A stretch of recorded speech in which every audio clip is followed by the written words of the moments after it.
तुम्हाला एक प्रश्न विचारतोय, त्या प्रश्नाचं प्रामाणिक उत्तर देण्याचा प्रयत्न करा. प्रश्न असा आहे की तुम्हाला तुमच्या मनातील भीती व्यक्त करणं सोपं आहे की कठीण आहे? किंवा एखादी गोष्ट जर तुम्ही करू शकत नाही तर हे स्पष्टरित्या समोरच्याला सांगू शकता का? किंवा तुमच्यात काहीतरी कमतरता आहे आणि ती कमतरता न झाकता समोरच्याला तुम्ही व्यक्त करू शकता का? आता या प्रश्नांचं उत्तर होय की नाही हे मला माहिती नाही, पण हे प्रश्न खूप महत्वाचे आहेत. कारण आपण एखाद्या गोष्टीत जर कमी पडत असू किंवा आपल्यात काही कमतरता असेल किंवा आपल्याला कोणत्याही गोष्टीची भीती वाटत असेल, अशा कोणत्याही गोष्टींना व्यक्त करणं या स्थितीला म्हणतात भेद्यता. इंग्रजीत त्याला म्हणतात वल्नरबिलिटी. वल्नरेबिलिटी म्हणजे काय? असुरक्षा. म्हणजे आपणही पूर्णतः सुरक्षित नाही हे व्यक्त करण्याची आपल्यात ताकद आहे का? आता असं नेमकं कशासाठी? कारण बऱ्याचदा आपण ज्या समाजात वावरतो तिथे आपले आई वडील, आपले गुरुबंधू, आपले गुरु किंवा इतर लोक देखील आपल्याला नेहमी सांगतात की आपण किती ताकदवर आहोत, आपल्यात किती शक्ती आहे, हे सदैव आपण व्यक्त केलं पाहिजे आणि त्यात काही चुकीचं असं नाहीये.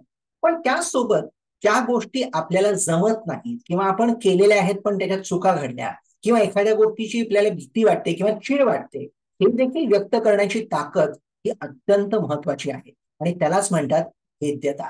तर हीच भेद्यता आपण कशी व्यक्त करू शकतो यावर आज आपण बोलणार आहोत.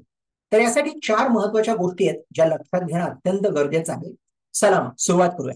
सर्वप्रथम आपली भेद्यता वाढवण्यासाठी आपल्याला हे मानावं लागेल की काही गोष्टींच्या मागे आपल्याला अपयशच मिळेल. उदाहरणार्थ, जेव्हा आपण कार्यस्थळी आपल्या नोकरीच्या ठिकाणी आपला पगार वाढ व्हायला हवा याची मागणी करतो, तिथे कदाचित तुम्हाला यशही लागू शकतं किंवा अपयशही मिळू शकतं. त्याचप्रमाणे जर तुम्ही बढतीसाठी मागितली किंवा मला सांगितलं मला प्रमोशन हवंय, तर प्रमोशन कदाचित मिळेल किंवा नाही मिळणार. बढती मिळेल किंवा नाही मिळणार. तर इथे देखील आपल्याला अपयश पत्करावं लागू शकतं. तर काही गोष्टी अशा असतात जिथे अपयश पदरी पडू शकतं. तर हे अपयश पदरी पडेल म्हणून प्रयत्नच करायचा नाही हे योग्य ठरणार नाही. त्यामुळे हे अपयश मिळेल हे मानून त्यावर काम करणं, तिथे देखील आपल्याला आपली भेद्यता व्यक्त करता येते. हे मानून चालता येतं की कदाचित आपल्याला तिथे यश मिळणार नाही. म्हणूनच वेळोवेळी आपली भेद्यता व्यक्त करण्यासाठी आपल्याला काही आव्हान स्वीकारावे लागतात. दुसरा महत्वाचा टप्पा आणि त्याला म्हणतात की आपण आपल्या आयुष्यात केलेल्या ज्या चुका असतात त्या इतरांसमोर मांडणं. आता याचा अर्थ काय?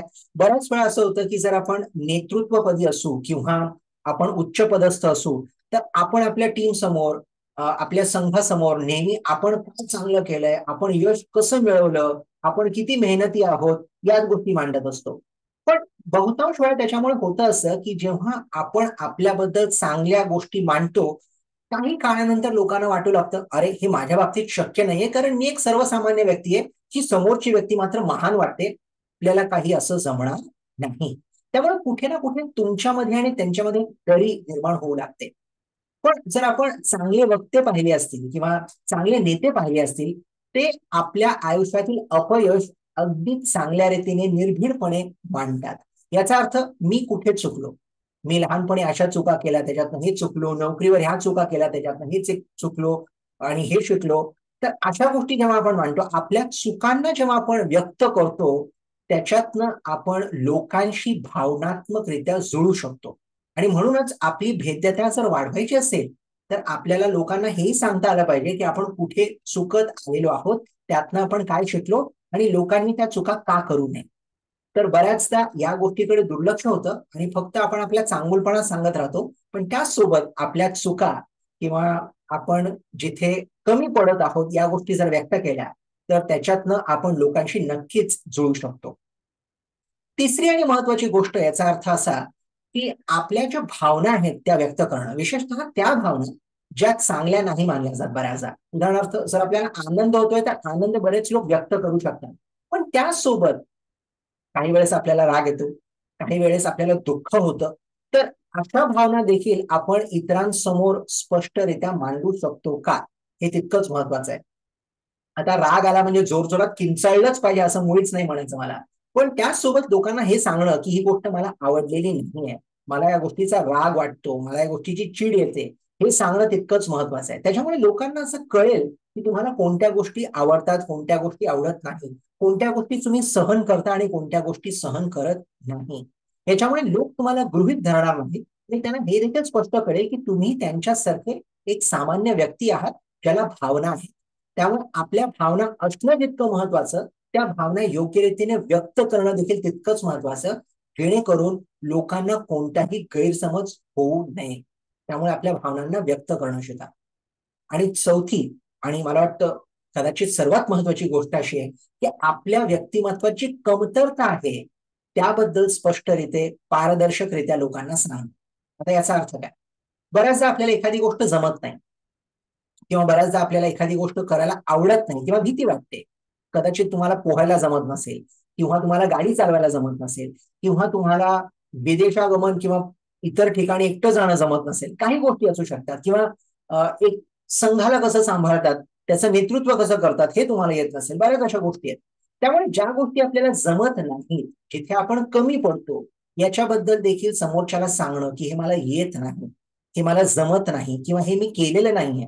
पण याचा अर्थ तिथेच तुम्ही थांबताय का? नाही. तुम्ही समोरच्याशी मदत मागताय. आता समोरच्याची जेव्हा मदत मागता ना, तेव्हा तुम्ही स्वतःची भेद्यता दाखवताय की बाबा मला सगळं काही येत नाही, बऱ्याच गोष्टी अजून शिकायच्या आहेत. त्यामुळे तुझी जर मदत मिळाली तर अजून चांगलं होईल. बऱ्याचदा ही मदत कदाचित आपल्या खाली जी काम करणारी मंडळी त्यांच्याकडनं घ्यावी लागेल, बऱ्याचदा आपल्या वरिष्ठांकडनं घ्यावी लागेल. तर हे असं जर तुम्ही चालू ठेवू शकलात तर याच्याने हे स्पष्ट होतं की तुमच्यात जी कमतरता आहे ते तुम्ही मान्य केलेली आणि त्याच्यावर तुम्ही काम करत आहात, जेणेकरून त्याच्यातून तुम्हाला बाहेर पडता येईल. तर अशा या 4 गोष्टी आहेत ज्याचा जर आपण सातत्याने वापर केला तर ही जी भेद्यता आहे याचा आपण खूप चांगला उपयोग करू शकतो. आपण ज्या प्रकारची व्यक्ती आहोत हे स्पष्टरित्या दाखवण्यासाठी आणि स्वतःचं व्यक्तिमत्व चांगलं मांडण्यासाठी.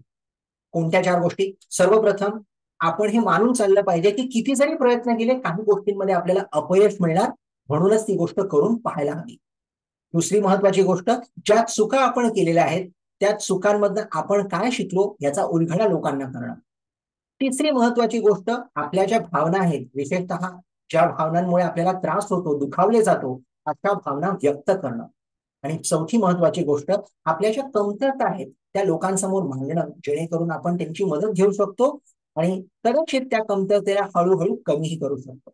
तर या काही गोष्टी जर आपण वापरत आलो तर आपल्याला नक्कीच आपली भेद्यता व्यक्त करता येईल, आपली असुरक्षा दाखवता येईल, जेणेकरून आपलं खरं व्यक्तिमत्व हे लोकांसमोर नितळ पाण्यासारखं स्वच्छ दिसून येईल. आणि याचीच आज गरज आहे, जेणेकरून आपण यशाच्या दिशेने वाटचाल करू शकतो. माझं ऐकून घेतल्याबद्दल खूप खूप धन्यवाद. पुन्हा लवकरच भेटूया एका वेगळ्या विषयासोबत. तोपर्यंत स्वतःची काळजी घ्या. धन्यवाद.